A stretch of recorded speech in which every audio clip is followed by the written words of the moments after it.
ಎಲ್ರಿಗೂ ನಮಸ್ಕಾರ ಸ್ನೇಹಿತರೆ, ಅಡುಗೆ ಚಾನಲ್ಗೆ ಸ್ವಾಗತ. ಇವತ್ತಿನ ವಿಡಿಯೋದಲ್ಲಿ ಅಧಿಕ ಮಾಸದಲ್ಲಿ ಕೊಡ್ತಕ್ಕಂಥ ಶ್ರೇಷ್ಠವಾದಂಥ ದಾನ ಅಪೂಪ ದಾನ. ಹಾಗಾಗಿ ಅಪೂಪವನ್ನು ಹೇಗೆ ಮಾಡ್ಕೊಳ್ಳೋದು ಅಂತ ತಿಳಿಸ್ಕೊಡ್ತೀನಿ. ಕೆಲವರಿಗೆ ಅಪೂಪ ಅಂತಂದರೆ ಏನು ಅಂತ ಗೊತ್ತಿರೋದಿಲ್ಲ. ಇದನ್ನು ಅತ್ತಿರಸ ಅಂತ ಕರೀತಾರೆ.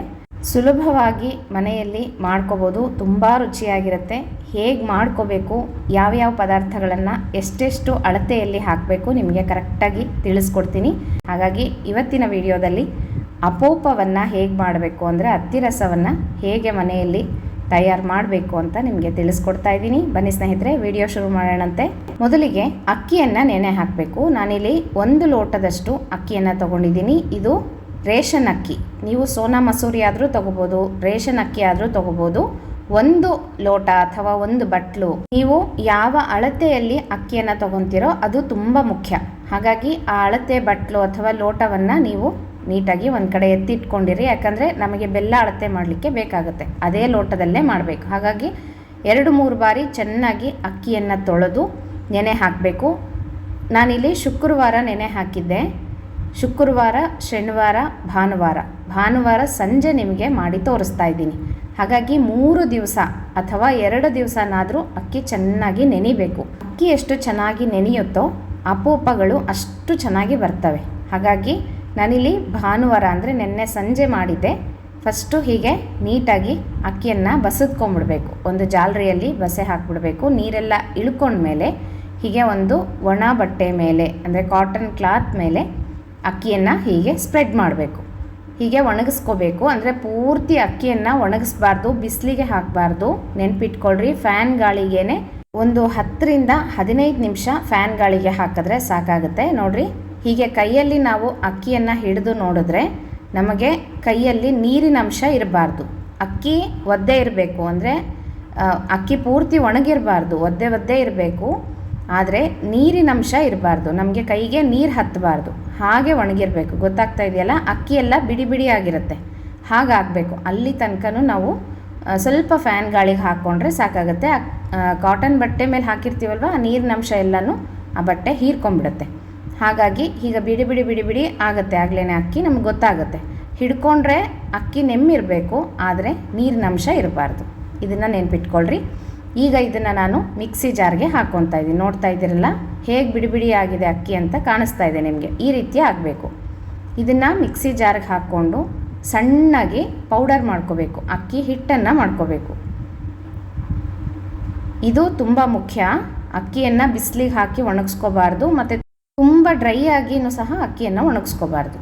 ಹೀಗೆ ಇದನ್ನು ಮಿಕ್ಸಿಗೆ ಹಾಕ್ಕೊಂಡು ಪೌಡರನ್ನು ಮಾಡ್ಕೋಬೇಕು. ನಿಮಗೆ ತೋರಿಸ್ತಾ ಇದ್ದೀನಲ್ಲ, ಹೀಗೆ ಹಿಟ್ಟನ್ನು ಮಾಡ್ಕೋಬೇಕು. ಈ ಹಿಟ್ಟನ್ನು ನಾವು ಹೀಗೆ ಒಂದು ಸಲ ಜರಡಿ ಹಿಡ್ಕೊಂಬಿಡ್ಬೇಕು. ಒಂದು ಸ್ವಲ್ಪ ತರಿ ಏನಾದರೂ ಇತ್ತು ಅಂದರೆ ನಮಗೆ ಜರಡಿಯಲ್ಲಿ ಬಂದುಬಿಡುತ್ತೆ. ತುಂಬ ನೈಸಾಗಿ ಇರಬೇಕು ನಮಗೆ ಅಪೋಪ ಮಾಡಲಿಕ್ಕೆ ಹಿಟ್ಟು. ಅದಕ್ಕೋಸ್ಕರ ಒಂದು ಸಲ ಇದನ್ನು ಹೀಗೆ ಜರಡಿ ಹಿಡ್ಕೊಂಬಿಡ್ಬೇಕು. ನಮಗೆ ನೈಸಾದಂಥ ಅಕ್ಕಿ ಹಿಟ್ಟು ಕೆಳಗಡೆ ಸಿಗುತ್ತೆ. ಅಪೋಪ ಮಾಡೋದು ತುಂಬ ಸುಲಭ ಸ್ನೇಹಿತರೆ. ಕೆಲವೊಬ್ಬರು ಪಾಕ ಮಾಡಿ ಮಾಡ್ತಾರೆ. ಅದು ಒಂದೊಂದು ಸಲ ಪಾಕ ಹೆಚ್ಚು ಕಡಿಮೆ ಆಯಿತು ಅಂದರೆ ಅಪೋಪ ನೀಟಾಗಿ ಬರೋದಿಲ್ಲ. ಈ ರೀತಿಯಾಗಿ ನೀವು ಅಪೋಪವನ್ನು ಮಾಡ್ಕೊಳ್ರಿ, ತುಂಬ ಚೆನ್ನಾಗಿ ಬರುತ್ತೆ. ಒಂದು ಸಲ ನೀವು ಒಂದು ಚಿಕ್ಕ ಲೋಟದಷ್ಟು ನಾನೀಗ ಹಾಕಿದ್ನಲ್ಲ ಅಷ್ಟೇ ನಿಮಗೆ ತೋರಿಸೋಣ ಅಂತ ಹೇಳಿಬಿಟ್ಟು ನಾನಿದು ಡೆಮೋ ಮಾಡಿದ್ದಷ್ಟೇ. ಎಷ್ಟು ಸುಲಭವಾಗಿ ಮಾಡ್ಕೋಬೋದು ಅಂತ ನೋಡಿರಿ. ಇಷ್ಟು ಜುರಿ ಬರುತ್ತೆ. ಇದನ್ನು ನೀವು ಜಾಸ್ತಿ ಬಂತು ಅಂದರೆ ಇನ್ನೊಂದು ಸಲ ಮಿಕ್ಸಿಗೆ ಹಾಕ್ಕೊಂಡು ಪೌಡರ್ ಮಾಡಿ ಮತ್ತೆ ನೀವು ಜರಡಿ ಮಾಡ್ಕೋಬೋದು. ಈಗ 1 ಲೋಟ ಅಕ್ಕಿಗೆ ಇಷ್ಟು ಹಿಟ್ಟು ಬಂದಿದೆ. ಇದಕ್ಕೆ ನಾವು 1 ಲೋಟಕ್ಕೆ 3/4 ಲೋಟದಷ್ಟು ಬೆಲ್ಲವನ್ನು ತೊಗೋಬೇಕು. ನೋಡ್ತಾ ಇದ್ದೀರಲ್ಲ, 1 ಲೋಟಕ್ಕೆ 3/4. 1 ಬಟ್ಲಲ್ಲಿ ತೊಗೊಂಡ್ರೆ 3/4 ಬಟ್ಲಷ್ಟು. ಸಮ ತೊಗೋಬೇಡ್ರಿ. ಬೆಲ್ಲ ಜಾಸ್ತಿ ಆದರೆ ಅಪೂಪ ಒಡೆದು ಹೋಗ್ಬಿಡುತ್ತೆ ಕರಿಯೋವಾಗ. ಅದಕ್ಕೋಸ್ಕರ 3/4 ತೊಗೊಳ್ರಿ. ನಾನಿಲ್ಲಿ 1 ಲೋಟದಷ್ಟು ಕಾಫಿ ಕುಡಿಯೋ ಲೋಟದಲ್ಲಿ ನಾನು ಅಕ್ಕಿ ತೊಗೊಂಡಿದ್ದೆ. 3/4 ಲೋಟದಷ್ಟು ಬೆಲ್ಲವನ್ನು ತುರಿದು ಇಟ್ಕೊಂಡಿದ್ದೀನಿ. ತುರಿದಿರೋ ಬೆಲ್ಲನೇ ಹಾಕಿರಿ, ಕುಟ್ಟಿರೋ ಬೆಲ್ಲ ಬೇಡ. ಯಾಕಂದರೆ ಅದು ಕರಣೆ ಆಗಿಬಿಡುತ್ತೆ, ಹಿಟ್ಟಲ್ಲಿ ನೀಟಾಗಿ ಕಲ್ತ್ಕೊಳ್ಳೋದಿಲ್ಲ. ಹಾಗಾಗಿ ನೀಟಾಗಿ ತುರ್ಕೊಂಡ್ಬಿಟ್ಟು ಬೆಲ್ಲವನ್ನು ಇದಕ್ಕೆ ಕಲಿಸ್ತಾ ಇದ್ದೀನಿ. 1 ಲೋಟ ಅಕ್ಕಿ ತೊಗೊಂಡಿದ್ವಲ್ಲ, ಹಿಟ್ಟು ಎಷ್ಟೊಂದಾಗಿದೆ ನೋಡಿರಿ. ನಾವು ಹಿಟ್ಟಿಗೆ ಮೆಜರ್ಮೆಂಟ್ ಮಾಡಿ ಬೆಲ್ಲ ಹಾಕಬಾರ್ದು, ಅಕ್ಕಿಗೆ ಮೆಜರ್ ಮಾಡಿ ಬೆಲ್ಲವನ್ನು ಹಾಕಬೇಕು ಯಾವಾಗಲೂ.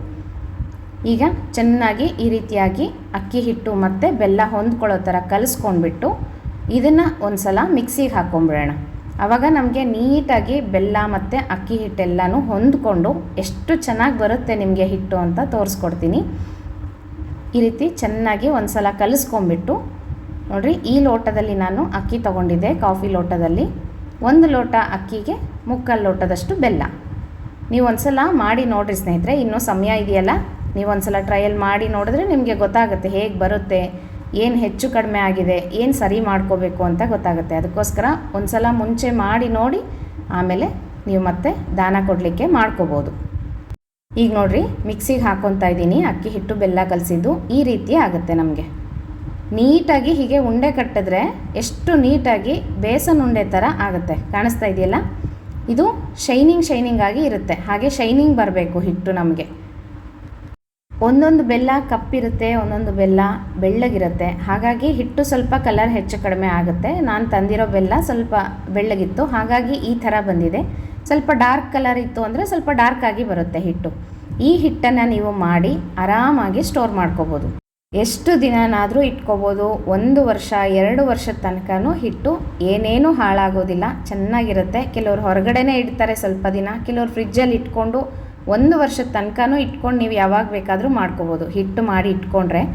ಈ ಹಿಟ್ಟು ಹಳೇದಾದಂಗೆಲ್ಲನೂ ಇನ್ನೂ ಚೆನ್ನಾಗಿ ಬರುತ್ತೆ ಅಪೂಪಗಳು. ಹಾಗಾಗಿ ನೋಡಿರಿ, ಹಿಟ್ಟೀಗ ರೆಡಿ ಆಯ್ತಲ್ಲ. ನಾನೀಗ ಇನ್ಸ್ಟೆಂಟಾಗೇ ಮಾಡಿ ತೋರಿಸ್ತಾ ಇದ್ದೀನಿ. ನೀವು ಬೇಕಂದರೆ ಹಿಟ್ಟು ಮಾಡಿ ಇಟ್ಕೊಂಡು ನೀವು ಯಾವತ್ತು ಫ್ರೀ ಆಗ್ತೀರೋ ಅವತ್ತು ಅಪೂಪಗಳನ್ನು ಮಾಡ್ಕೋಬೋದು, ತೊಂದರೆ ಇಲ್ಲ. ಒಂದಿನ ಹಿಂದಿನ ದಿವಸನೇ ಹಿಟ್ಟು ಮಾಡಿ ಇಟ್ಕೊಂಡು ನೆಕ್ಸ್ಟ್ ಡೇ ಬೆಳಗ್ಗೆ ನೀವು ಅಪೂಪವನ್ನು ಮಾಡ್ಬೋದು. ಸ್ನೇಹಿತರೆ, ದಾನ ಕೊಡಲಿಕ್ಕೆ ಮಾಡೋವಾಗ ನೀವು ಎಂಜಲ್ ಮಾಡ್ದೇನೆ, ಬಾಯಿಗೆ ಹಾಕ್ಕೊಳ್ದೇನೆ, ರುಚಿ ನೋಡ್ದೇನೆ ಮಾಡಬೇಕಾಗುತ್ತೆ. ಶುದ್ಧವಾಗಿ ಬೆಳಗ್ಗೆ ಸ್ನಾನ ಆದ ತಕ್ಷಣ ಒಗೆದಂಥ ಬಟ್ಟೆಗಳನ್ನು ಉಟ್ಕೊಂಡು ಏನೂ ಹೊಟ್ಟೆಗೆ ತಿಂದೇನೆ ಅಪೋಪಗಳನ್ನು ಮಾಡಿ ದಾನವಾಗಿ ಕೊಡೋದು ತುಂಬ ಶ್ರೇಷ್ಠ.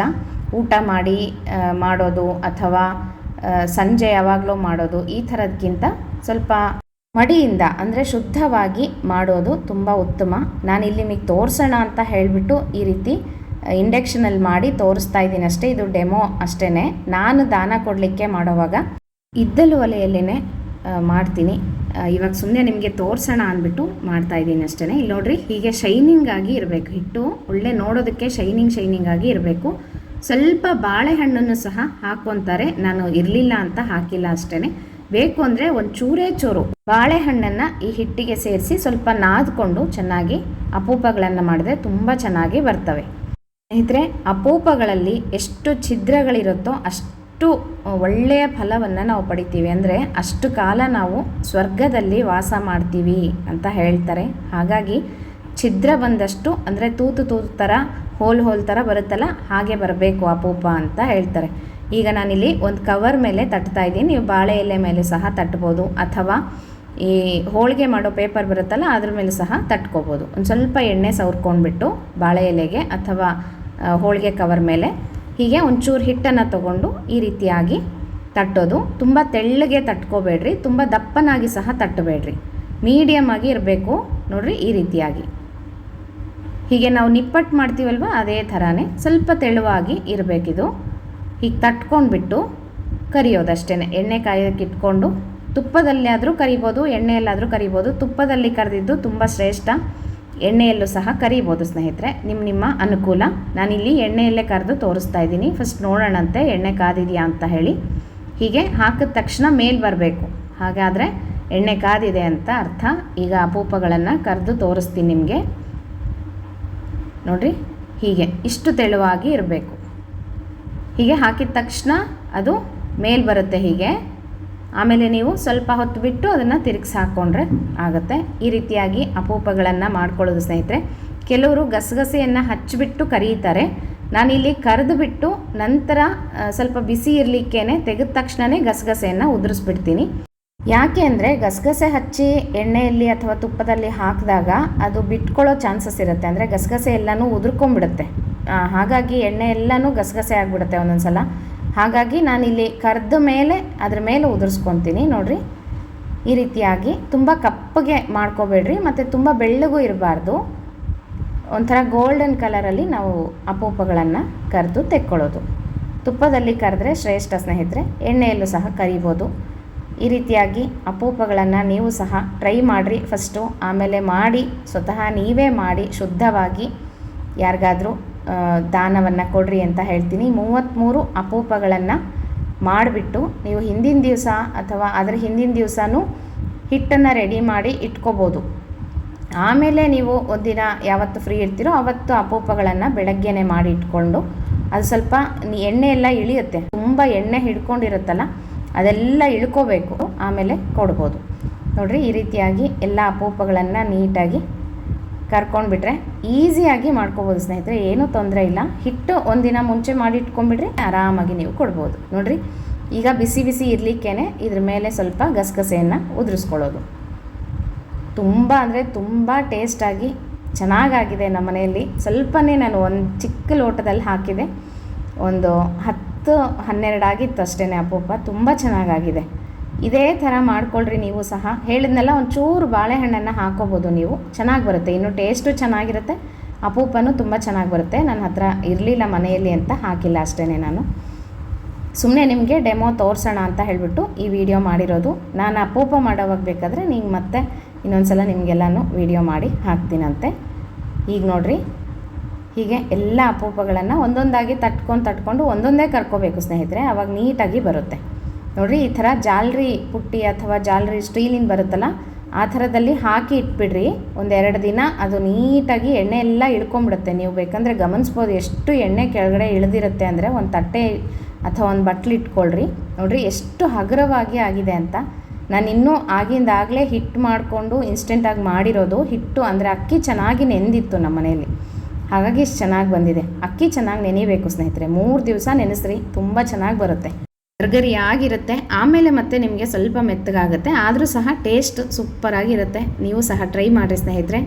ಇದು ಅಪೂಪ ಅತ್ತಿರಸ ಮಾಡುವಂಥ ವಿಧಾನ ನಿಮಗೆಲ್ಲ ತೋರಿಸ್ಕೊಳ್ಳೋಣ ಅಂತ ಹೇಳಿಬಿಟ್ಟು ನಾನು ಇದನ್ನು ವಿಡಿಯೋ ಮಾಡಿದ್ದೆ. ಎಲ್ಲರೂ ನೀವು ಸಹ ಟ್ರೈ ಮಾಡಿರಿ. ಆಮೇಲೆ ಮಾಡಿಬಿಟ್ಟು ಪುರುಷೋತ್ತಮ ರೂಪಿ ಪರಮಾತ್ಮನಿಗೆ ಸಮರ್ಪಣೆಯನ್ನು ಮಾಡಿಬಿಟ್ಟು ನಂತರ ಅಪೂಪವನ್ನು ದಾನವಾಗಿ ಕೊಡ್ರಿ ಅಂತ ಹೇಳ್ತಾ, ಒಂದು ಹಿತ್ತಾಳೆ ತಟ್ಟೆ ಅಥವಾ ಹಿತ್ತಾಳೆ ಬಟ್ಲು, ಶಕ್ತಿ ಇದೆ ಅಂದರೆ ಬೆಳ್ಳಿ ಬಟ್ಲು, ಯಾವುದ್ರಲ್ಲಾದರೂ ದಾನವನ್ನು ಕೊಡ್ಬೋದು. ಕಂಚಿನಲ್ಲೂ ಸಹ ದಾನವನ್ನು ಕೊಡ್ಬೋದು, ತುಂಬ ಶ್ರೇಷ್ಠ. ನಿಮ್ಮ ಅನುಕೂಲ ನೋಡಿಕೊಂಡು ಕಂಚು, ಹಿತ್ತಾಳೆ ಅಥವಾ ಬೆಳ್ಳಿ ಯಾವುದಾದ್ರೂ ತಂದು ಅದರಲ್ಲಿ ಅಪೂಪಗಳನ್ನು ಇಟ್ಟು ಫಸ್ಟು ಪುರುಷೋತ್ತಮ ರೂಪಿ ಪರಮಾತ್ಮನಿಗೆ ದೇವರ ಮುಂದೆ ಇಟ್ಬಿಟ್ಟು ರಂಗೋಲಿಯನ್ನು ಹಾಕಿ ಒಂದು ಮಣೆಯನ್ನು ಹಾಕಿ ಅದರ ಮೇಲೆ ಆ ಬಟ್ಲನ್ನು ಇಟ್ಟು ಅದರಲ್ಲಿ ಅಪೂಪಗಳನ್ನು ಹಾಕಿ 33 ಅದನ್ನು ಪುರುಷೋತ್ತಮ ರೂಪಿ ಪರಮಾತ್ಮನಿಗೆ ಸಮರ್ಪಣೆಯನ್ನು ಮಾಡಿ ನಂತರ ಅದನ್ನು ದಾನವಾಗಿ ಕೊಡಬೇಕು ಸ್ನೇಹಿತರೆ. ಇದಿಷ್ಟು ಅಧಿಕ ಮಾಸದಲ್ಲಿ ಕೊಡ್ತಕ್ಕಂಥ ಶ್ರೇಷ್ಠವಾದಂಥ ದಾನ ಅಪೂಪ ಹೇಗೆ ಮಾಡೋದು ಅಂತ ತಿಳಿಸ್ಕೊಟ್ಟಿದ್ದೀನಿ. ನೀವು ಎಲ್ಲ ಟ್ರೈ ಮಾಡಿರಿ. ಮತ್ತು ಏನಾದರೂ ಅದರಲ್ಲಿ ತೊಂದರೆಗಳಾಗಿದೆ, ಹೀಗೆ ಬರ್ತಾ ಇದೆ, ಹೀಗಾಗಿದೆ ಅಂತ ನಿಮ್ಗೇನಾದರೂ ಅನಿಸಿದ್ರೆ ನನಗೆ ಕಮೆಂಟ್ ಮಾಡಿರಿ, ನಾನು ಅದಕ್ಕೆ ರಿಪ್ಲೈ ಮಾಡ್ತೀನಂತೆ. ಇವತ್ತೇ ಅಕ್ಕಿ ನೆನೆ ಹಾಕ್ಕೊಂಬಿಡ್ರಿ, ಟ್ರಯಲ್ಗಾಗಿ ಮಾಡಿ ನೋಡಿರಿ ಸ್ನೇಹಿತರೆ. ಮತ್ತು ಮುಂದಿನ ವಿಡಿಯೋ ಒಟ್ಟಿಗೆ ಸಿಗ್ತೀನಂತೆ. ನಮಸ್ಕಾರ.